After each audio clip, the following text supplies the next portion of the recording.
Assalamualaikum warahmatullahi wabarakatuh.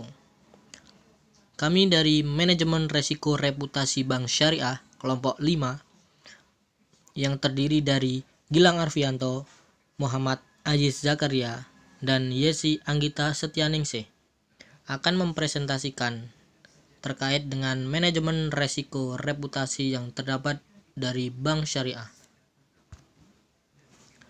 Konteks atau poin terdiri dari definisi resiko reputasi bank syariah, indikator resiko reputasi bank syariah, penerapan resiko reputasi bank syariah, penyebab resiko reputasi bank syariah, pengaruh yang ditimbulkan resiko reputasi terhadap bank syariah, dan penerapan GCG atau Good Corporate Governance pada manajemen resiko reputasi bank syariah. Yang pertama yaitu definisi. Resiko reputasi yaitu resiko yang disebabkan karena menurunnya tingkat kepercayaan pada stakeholder yang bersumber dari pemberitaan negatif yang mengakibatkan kerugian besar pada lembaga perbankan. Reputasi mencerminkan persepsi publik terkait tindakan yang dilakukan suatu bank. Bisa juga disebabkan adanya publikasi negatif terhadap suatu bank tersebut. Ruang lingkup resiko reputasi biasanya berhubungan dengan jenis resiko lain yang saling berhubungan, seperti resiko kredit, resiko pasar, resiko operasional, resiko likuiditas, resiko strategik, maupun resiko kepatuhan.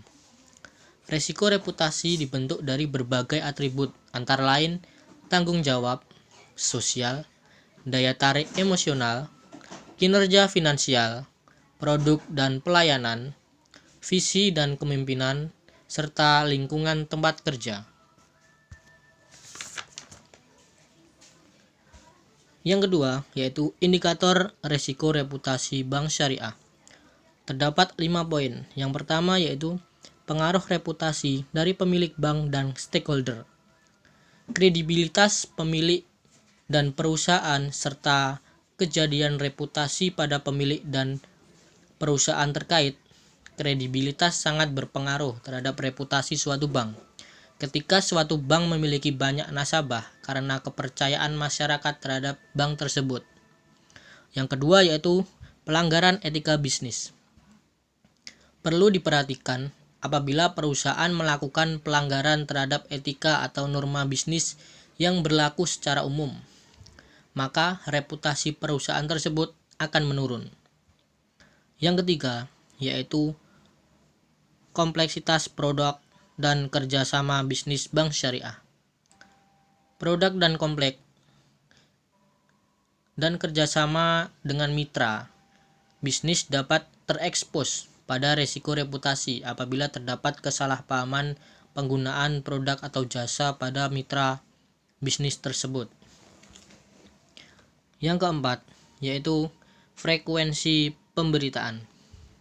Pemberitaan negatif pada bank syariah dapat juga dari pengurus bank yang diukur selama periode pengukuran. Dan yang kelima atau terakhir yaitu frekuensi keluhan nasabah. Banyak pengaduan atau keluhan dari nasabah yang semakin meningkat. Dari hal tersebut, jangan dilihat dari kualitas pelayanan yang menurun, tetapi diteliti terlebih dahulu, kecuali memang bank itu mengalami pertumbuhan jumlah nasabah. Yang ketiga, yaitu penerapan resiko reputasi pada bank syariah. Terdapat 3 poin. Yang pertama yaitu adanya pengawasan aktif dari Dewan Komisaris, DPS, dan direksi. Tanggung jawab dan kewenangan Dewan Komisaris dan Direksi, sumber daya insani, organisasi manajemen resiko reputasi. Yang kedua yaitu kebijakan, prosedur, dan pendapatan limit. Strategi manajemen resiko dan penyusunan strategi manajemen resiko reputasi, tingkat resiko yang akan diambil dan toleransi resiko, kebijakan dan prosedur, dan yang terakhir adalah limit.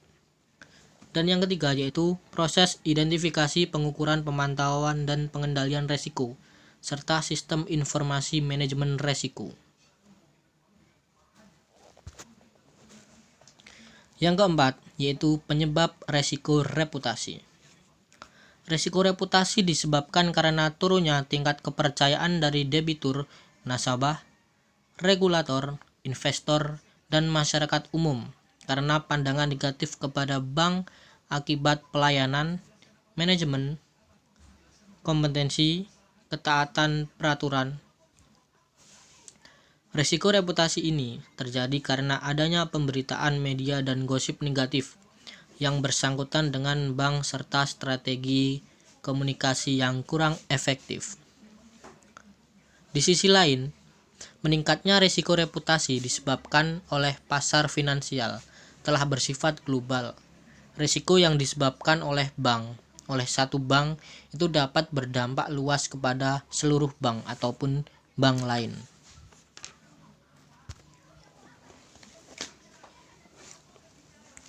Yang kelima, yaitu pengaruh yang ditimbulkan dari resiko reputasi terhadap suatu bank syariah.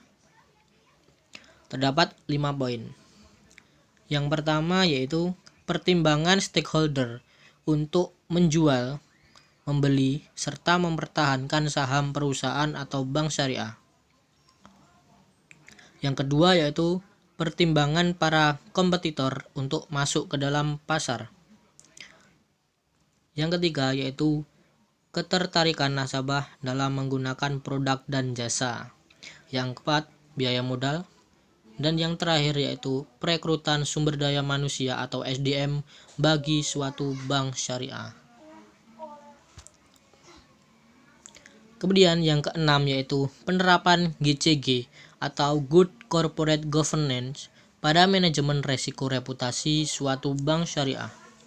GCG atau Good Corporate Governance merupakan standar aturan bidang ekonomi yang mengatur perilaku pemilik perusahaan, direktur, manajer, serta rincian tugas dan wewenang serta tanggung jawabnya kepada investor sebagai sistem pengendalian internal bagi bank syariah untuk mengantisipasi resiko reputasi.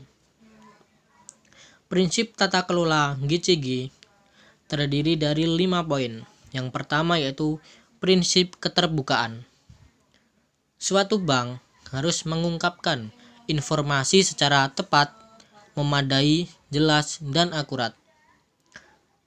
Prinsip keterbukaan tidak mengurangi kewajiban memenuhi kerahasiaan bank sesuai undang-undang yang berlaku. Yang kedua yaitu prinsip akuntabilitas. Bank harus menetapkan tanggung jawab yang jelas. Bank harus mengakui bahwa organisasi mempunyai keadilan atau keahlian kompetensi sesuai dengan tanggung jawab masing-masing.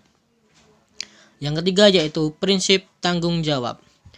Bank harus berpegang pada prinsip kehati-hatian dan menjamin dilaksanakannya ketentuan yang berlaku. Bank bertindak sebagai good corporate citizen atau perusahaan yang baik.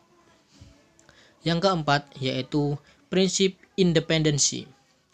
Bank harus menghindari terjadinya dominasi yang tidak wajar oleh stakeholder maupun dari dan tidak terpengaruh oleh kepentingan sepihak. Bank dalam mengambil keputusan harus objektif dan bebas dari segala tekanan dari pihak lain.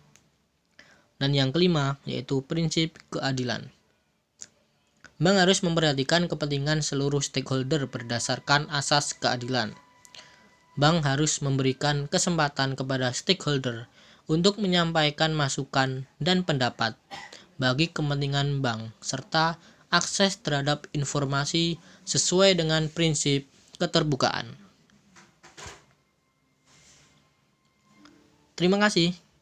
Itu merupakan sedikit pemaparan atau penjelasan dari kami dari kelompok 5 manajemen resiko reputasi bank syariah. Kurang lebihnya mohon maaf. Suwun amit sewu. Wassalamualaikum warahmatullahi wabarakatuh.